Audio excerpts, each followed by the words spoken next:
여러분 궁금한 것이 하나 있습니다. 한국 사람들인 우리가 왜 이스라엘 종교를 믿어야 하는 것입니까?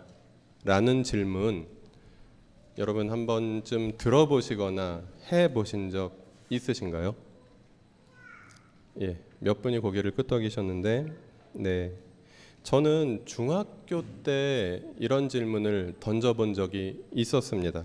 왜 나는 한국 사람인데 이스라엘에서 온 신을 믿어야 되는 것인가 하는 질문이었습니다. 근데 조금 알아보니까 이스라엘 사람들은 이 교를 안 믿더라고요. 전 세계의 기독교인들이 한 20억 이상 되는데 그 중에서 이스라엘에서 이 교를 믿고 있는 분들은 몇만 명이 채 되지 않습니다. 대부분의 20억이 넘는 사람들이 이스라엘 사람들이 아닌 외국인들이 믿고 있는 것이죠. 우리 같은 이방인들이 믿고 있는 세계 종교라는 사실입니다. 이것은 현상적으로 말씀을 드리는 것이고, 그리고 그뿐만 아니라 우리가 이 교를 믿고 있는 이유는 내용적으로 성경이 무엇이라고 말하고 있는지를 또 생각해 보아야 하는 것 같습니다. 예. 그런데 재미있는 것은 우리가 하나님 나라 관점으로 성경을 같이 보는, 성경을 개관하는 8번의 설교 중에서 이미 2번의 설교를 들으셨는데 그 2번 모두 이스라엘에 대한 이야기가 한 번도 나오지 않았습니다. 그리고 심지어는 그 3번째인 오늘도 이스라엘이라는 이야기가 한 번도 나오지 않을 것입니다. 그냥 서론적인 질문으로 이스라엘이라는 이야기를 언급한 것뿐이죠. 이스라엘 이야기는 8번의 시리즈 중에 다음 주와 다다음 주 딱 2번만 나옵니다.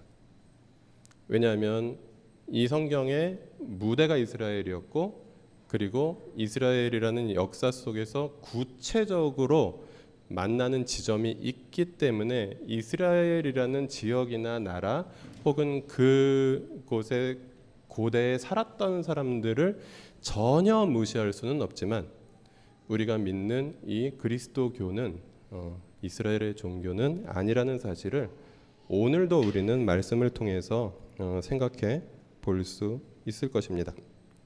그래서 우리는 지난 첫째 주에 시작했던 에덴 동산에서 출발한 하나님 나라에 대한 정의를 함께 같이 읽어보는 것으로 시작하겠습니다. 따옴표 안에 있는 내용들 같이 읽어보실까요?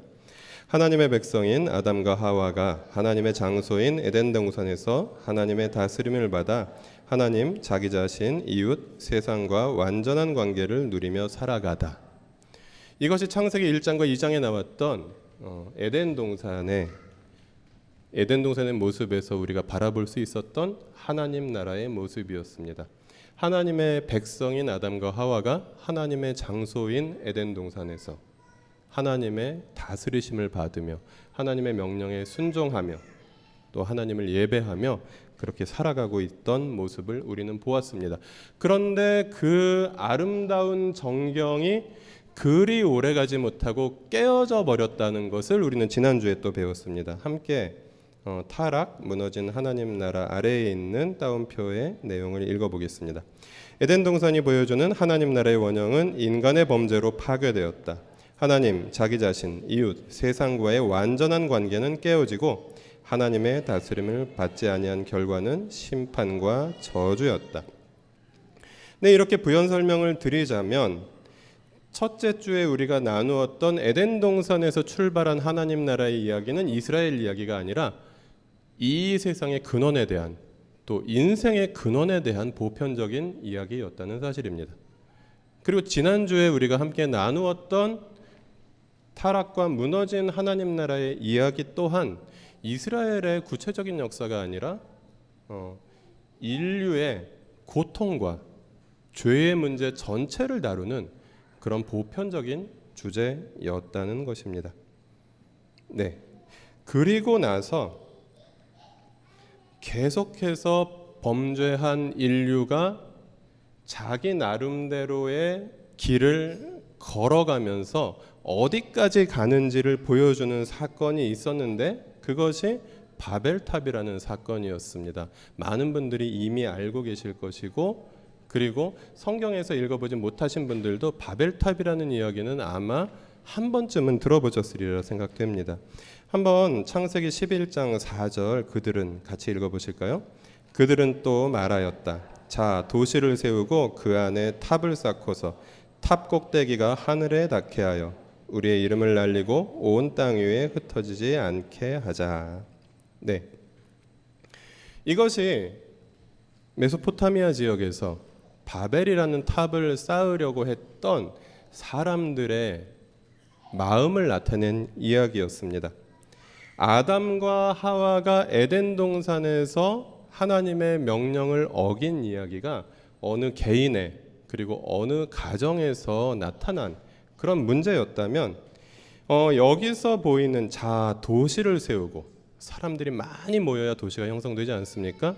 고양시라는 도시에 100만 명이 살고 있는 것처럼 많은 사람들이 모여서 도시를 세우고 그 안에 아마 한 가운데였겠죠. 탑을 쌓고 그 탑의 꼭대기가 하늘에 닿게 하자. 그리고 우리의 이름을 날리자. 그리고 온 땅 위에 흩어지지 않게 하자. 이 이야기는 도시를 건설하고자 하는 그냥 매우 진취적인 어떤 모습처럼 보일 수도 있지만 이것은 매우 심각한 문제를 가지고 있는 그런 내용이기도 하였습니다. 마치 아담과 하와의 개인적인 타락이 사회적으로, 집단적으로 발전되어가는 양상을 보여주고 있습니다. 먼저 탑 꼭대기가 하늘에 닿게 하자라는 말이 보여주고 있는 생각은 너희가 하나님처럼 될 것이다라는 창세기 3장 5절에 뱀의 대사가 떠오르게 합니다. 이것은 사람들이 하나님에게 도전하고 있다라는 것을 보여줍니다. 그리고 또 있죠. 우리의 이름을 날리고 자기 스스로를 높이는 모습입니다. 12장 2절에 보면 아브라함에게 하나님께서 내가 너로 큰 민족을 이루게 하고 너에게 복을 주고 너의 이름을 널리 떨치게 하겠다라고 말씀을 해주셨는데, 하나님이 누군가를 높이시는 것을 이야기하는 것이 아니라 자기가 자기 스스로를 높이는 것이 이 바벨이라는 탑을 쌓았던 사람들의 의도였다는 사실입니다. 그리고 또 있지요.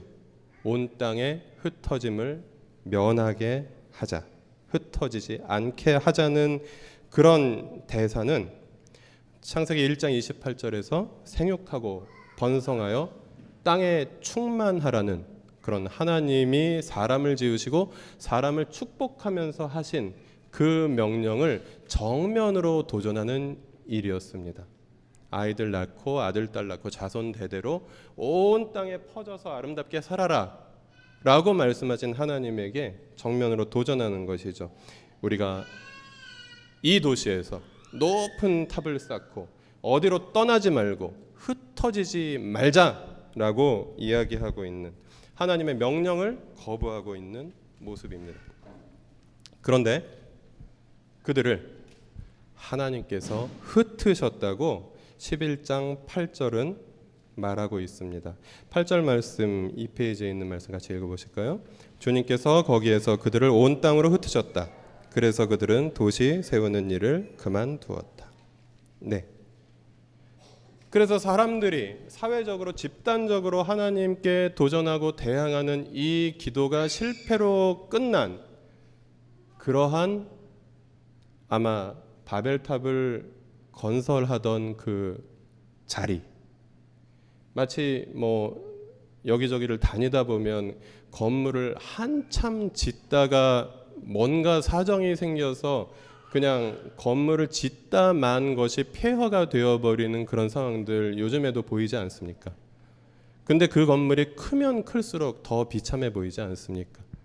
마치 그와 같은 모습으로 사람들이 하나님께 도전하다가 흩어져 버린 그런 상황 속에서 오늘 본문은 우리에게 어떤 메시지를 던져줍니다. 그것은 사람들의 하나님께 도전하는 그런 문화와 그리고 사회적인 집단적인 기도들을 하나님께서 이제 정리하시고 이제는 타락으로 무너진 하나님의 나라를 다시 세우시려는, 역전시키시려는 하나님의 비전을 오늘 말씀, 특별히 창세기 12장 1절부터 3절 말씀을 통해서 우리에게 보여주고 계시다는 사실입니다.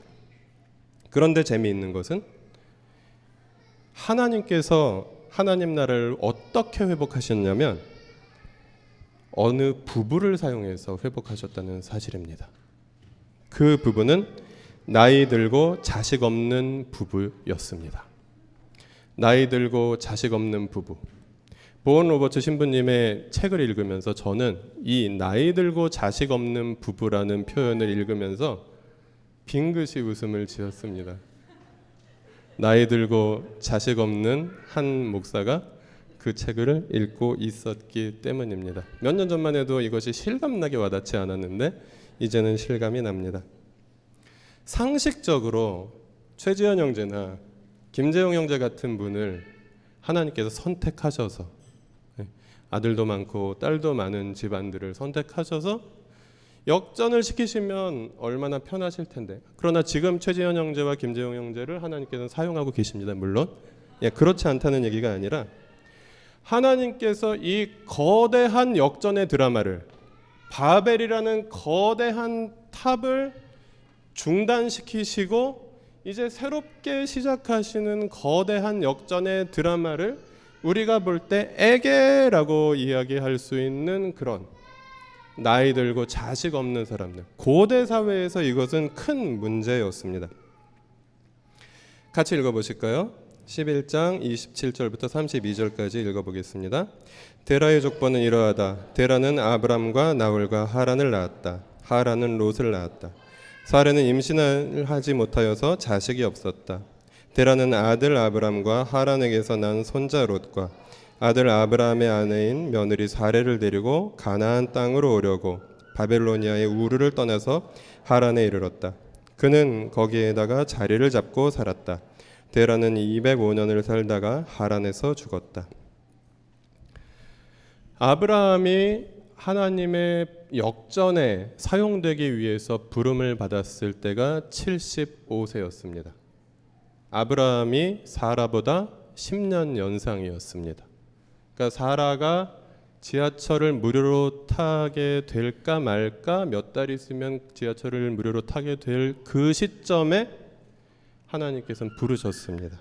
그리고 그 부부를 사용해서 자식도 없었던, 평균 연령 70세까지 자식을 낳지 못했던 그 부부를 사용해서, 그리고 그 당시에 굉장히 어떤 육체적인 힘, 근육의 힘이 중요했던 시대에 이제 평균 연령 70세라는 고령의 부부를 사용해서 하나님께서는 무언가 일을 하시기 시작하신 것입니다. 그 하나님 나라 회복의 비전을 우리가 함께 들어봤으면 좋겠습니다. 12장 1절부터 3절입니다. 같이 읽겠습니다. 주님께서 아브라함에게 말씀하셨다. 너는 내가 살고 있는 땅과 내가 난 곳과 너희 아버지의 집을 떠나서 내가 보여주는 땅으로 가거라. 내가 너로 큰 민족이 되게 하고 너에게 복을 주어서 내가 크게 이름을 떨치게 하겠다. 너는 복의 근원이 될 것이다. 너를 축복하는 사람에게는 내가 복을 베풀고 너를 저주하는 사람에게는 내가 저주를 내릴 것이다. 땅에 사는 모든 민족이 너로 말미암아 복을 받을 것이다. 아멘. 이 세 개의 절에 하나님 나라의 비전이 다 들어 있습니다. 영국의 존 스토트 신부님 같은 분은 이렇게 말했습니다. 성경 전체는 이 세 절을 설명하는 해설이다 라고까지 표현하고 있습니다. 함께 이 세 절에 담겨 있는 하나님 나라의 비전을 살펴보도록 하겠습니다. 먼저 우리가 생각해 보는 것은 하나님의 백성, 하나님의 장소, 그리고 하나님의 다스림이 드러나는 곳, 그곳이 하나님의 나라라는 것이죠. 어린이 예배에서 어떤 어린이가 죽어야 하나님 나라를 갈 수 있다고 했던 그런 약간 우리의 생각과는 다른 신학을 가지고 있는 어린이가 있었는데 천천히 좀 수정해 가면 될 것 같고요. 네, 하나님의 백성은 누구입니까? 고령의 자식이 없던 부부에게 내가 너로 큰 민족이 되게 하겠다. 수많은 사람들의 아비가 되게 하고 수많은 사람들의 어미가 되게 하겠다라고 약속하시는 것입니다. 그들의 후손을 통해서 하나님의 장소는 어디입니까?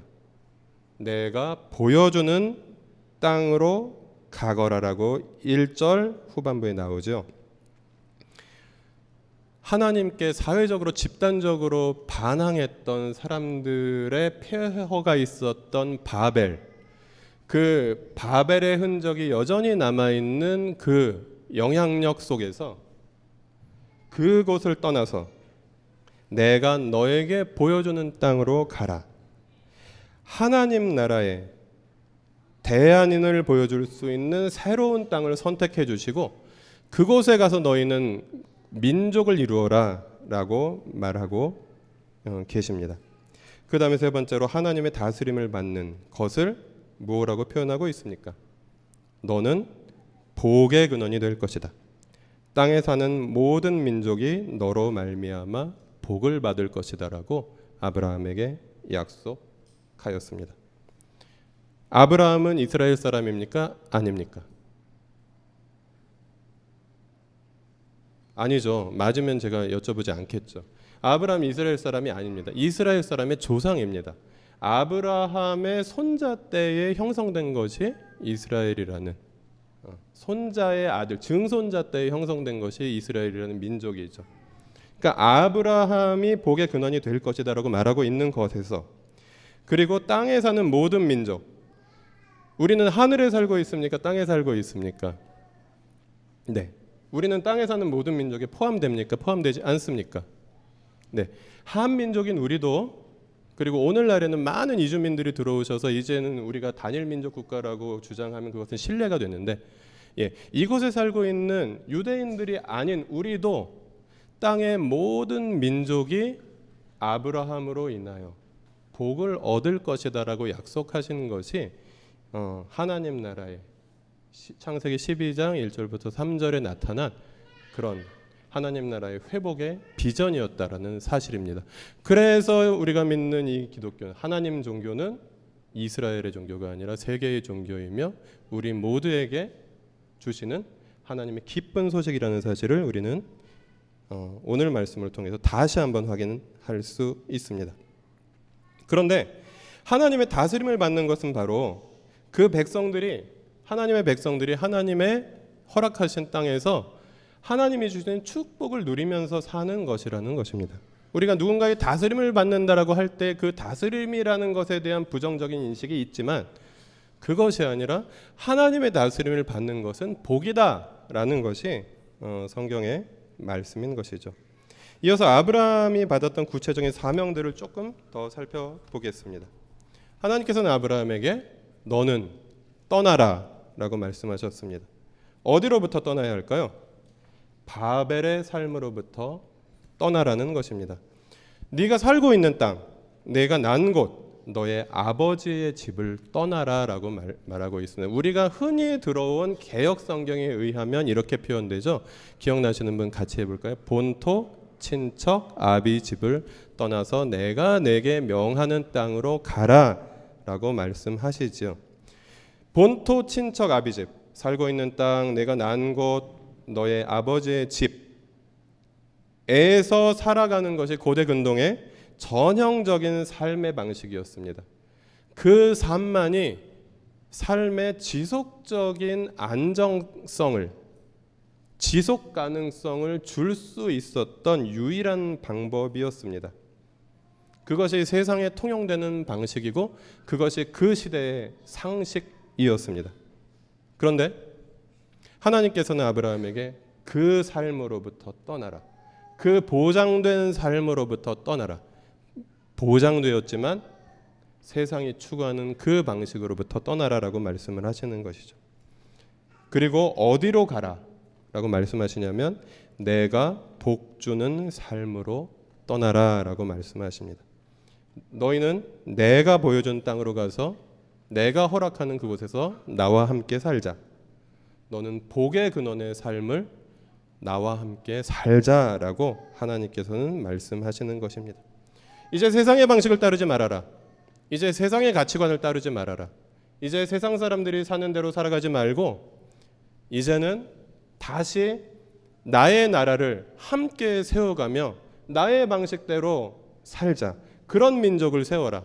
그래서 네가 복이 되고 너로 인해서 너의 가문을 통해서 온 세상 사람들이 복을 받게 하자. 이것이 하나님의 마음이었던 것입니다. 멋지죠? 하지만 그것을 따라갈 때 아브라함의 미래는 하나도 보장된 것이 없었습니다. 그 부부가 연로한 두 부부가 자식도 없는 부부가 어느 정도의 재산과 몇 명의 종들을 데리고 전혀 살아보지 아니했던 그 땅 가나안이라는 땅으로 간다는 것은 엄청난 모험이었다라는 사실입니다. 이것은 보통 일이 아니었습니다. 그러면서 이어지는 내용들을 보면 아브라함의 사명의 두 번째로서 복이 되어야 하는 사명이 있었습니다. 하나님의 다스림을 누리는 것, 그것은 바로 하나님이 주시는 복을 누리는 것입니다. 요즘같이 우리가 올바른 통치자의 통치를 받는 것이 얼마나 행복한 일인가를 자꾸만 느끼는 때도 별로 없었던 것 같습니다. 꼭 그렇지 아니하다고 하더라도 우리가 누릴 수 있는 가장 큰 축복은 하나님의 다스림을 받는 데 있다라는 것, 우리는 기억할 수 있고 우리는 경험할 수 있는 것입니다. 우리에게 그 어떤 다스림도 받지 않을 수 있는 자유가 있다고 해서 인간은 행복해지지 않는다라는 것입니다. 올바른 통치자를 만나고 그 통치자가 나를 올바로 다스려 주시고 복을 주시고 내가 살아갈 땅을 허락하시고 나에게 내가 해야 할 사명을 맡기시고 그 사명을 감당하면서 또 주위에 있는 사람들과 행복한 삶을 살아가는 것, 이것이야말로 하나님께서 주시는 진정한 복이라는 사실을 성경은 말하고 있습니다. 그리고 이어서 너희가 복이 되고 복을 누림과 동시에 나의 다스림과 내가 주는 축복을 드러내고 나누는 존재가 되어라라고 하나님께서는 아브라함에게 말씀하셨습니다. 그래서 복은 독점하는 것이 아니다. 복은 나 혼자 가지는 것이 아니다. 복은 우리 식구들만 누리는 것이 아니다라는 것을 성경은 이렇게 성경의 거의 앞부분에서부터 우리에게 말씀을 하시는 것이죠. 그래서 이웃들이 불행한데 나 혼자 행복한 것, 어떤 교회에서는 그것이 복이라고 말할 수 있을지 모르겠습니다. 온 세상이 고통에 빠져 있는데 나 혼자 행복해서 할렐루야를 외칠 수 있는 교회가 있을지 모르겠습니다. 그러나 그것은 적어도 창세기 12장 1절부터 3절이 말하고 있는 복은 절대로 아니라는 사실. 온 세상이 고통 속에 있다면, 온 세상이 불행을 경험하고 있다면 우리가 그 주님을 만나서 올바로 누리는 그 우리가 누려야 할 참된 복을 경험한 우리가 내가 받은 복을 그것이 무엇이 됐든 나누어 줄 수 있어야, 그래서 나를 통해서 세상 모든 사람들이 복을 함께 누릴 수 있게 하는 것이 기독교가 말하는 복이요, 성경이 말하는 복이라는 사실을 오늘 우리는 오늘 본문을 통해서 확인할 수 있었습니다. 그런데 아브라함은 그 하나님의 명령에 믿음으로 순종하였습니다. 같이 12장 4절부터 5절 말씀 함께 읽겠습니다. 아브라함은 주님께서 말씀하신 대로 길을 떠났다. 롯도 그와 함께 길을 떠났다. 아브라함이 하란을 떠날 때의 나이는 75이었다. 아브라함은 아내 사레와 조카 롯과 하란에서 모은 재산과 거기에서 얻은 사람들을 거느리고 가나안 땅으로 가려고 길을 떠나서 마침내 가나안 땅에 이르렀다. 네. 75, 평균 연령 70세에 자식 없는 부부가 안정된 삶의 기반을 다 포기하고 하나님이 가라고 하시는 곳으로 떠나고 있는 모습입니다. 새로운 곳을 향해서 발걸음을 옮기는 그런 정경이 오늘 본문 4절 5절이 말하고 있는 그런 내용입니다. 두렵지 않았을까요? 그러나 그들은 믿음으로 하나님의 말씀에 순종하는 것이었습니다. 이제 나의 나라를 다시 세우는 이 역전의 드라마를 우리 함께 시작하자라는 그런 하나님의 초청에 그들은 믿음으로 순종하고 응답하였다라는 사실입니다. 이 말씀이 우리에게 주는 교훈은 이것이 아닌가 생각합니다. 그리스도인은 누구일까요? 예수를 주로 영접한 사람들 이런 아주 모범 답안이 우리에겐 있습니다. 그러나 조금 더 나아가서 주님을 따르는 사람들이라는 좀 더 성경신학적으로 올바른 그런 답안도 우리에게는 있습니다. 그러나 오늘 본문을 통해서 그리스도인은 어떤 사람들이어야 하겠습니까? 복이 되기 위해서 떠나는 사람들이 아닌가 생각합니다. 그래서 우리 그리스도인들은 우리 중에 대부분은 이미 한 번 이상 떠남을 경험한 사람들입니다. 이 그리스도교에 동참하는 과정에서 지금까지 내가 견지하고 있었던 그런 세계관들을 포기하고 지금까지 내가 살고 있었던 세상적인 삶을 포기하고 이미 한 번 이상 우리는 모두 떠남을 경험했던 사람들입니다. 그러나 우리 그리스도인들은 계속해서 또 떠남을 경험해야 하는 사람들, 계속 떠나는 사람들이기도 합니다. 왜냐하면 우리가 걸어가고 있는 이 발걸음의 뒤에서 우리가 떠나온 세상이 우리의 목덜미를 때로는 잡고 또 우리를 때로는 간절하게 외쳐 부르며 돌아오라고 자신들과 다시 벗하며 바벨의 삶을 살자고 그렇게 손짓하고 있기 때문입니다. 그래서 우리 그리스도인의 주님을 향해서 걸어가는 발걸음은 때때로 세상의 영향을 받습니다. 그래서 그리스도인의 삶에 세상이 침투했다는 표현을 하기도 하고 교회 공동체에 세상이 침투해서 세상의 가치를 따르게 한다는 표현을 우리는 하기도 합니다.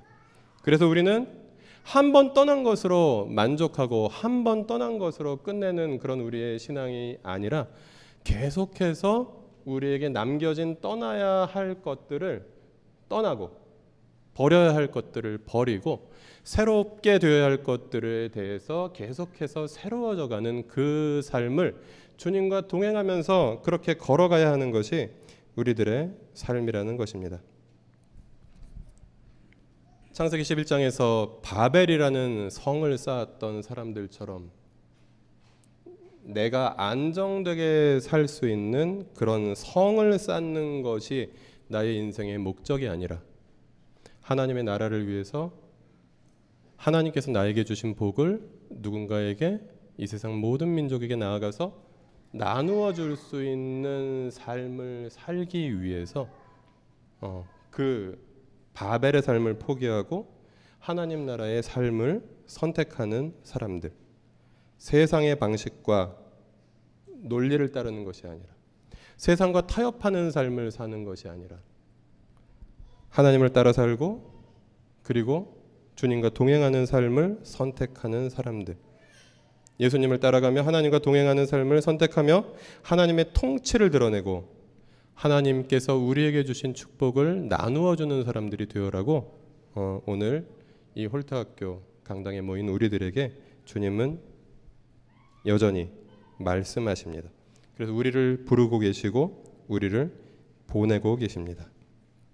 우리들 대부분은 이미 떠난 사람들이지만 그러나 우리의 삶에는 어쩌면 우리가 떠나보내야 하는, 그리고 우리가 계속해서 떠나야 하는 바벨의 삶의 찌꺼기들이 남아있을 수도 있습니다.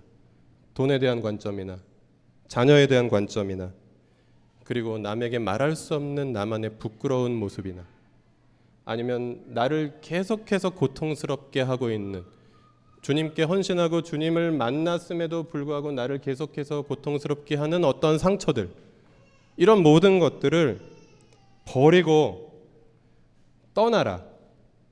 그리고 나와 함께 살며 나의 방식대로 살며 이 복을 누리고 이 복을 나누어 주어라고 주님께서는 오늘 우리에게 말씀하십니다.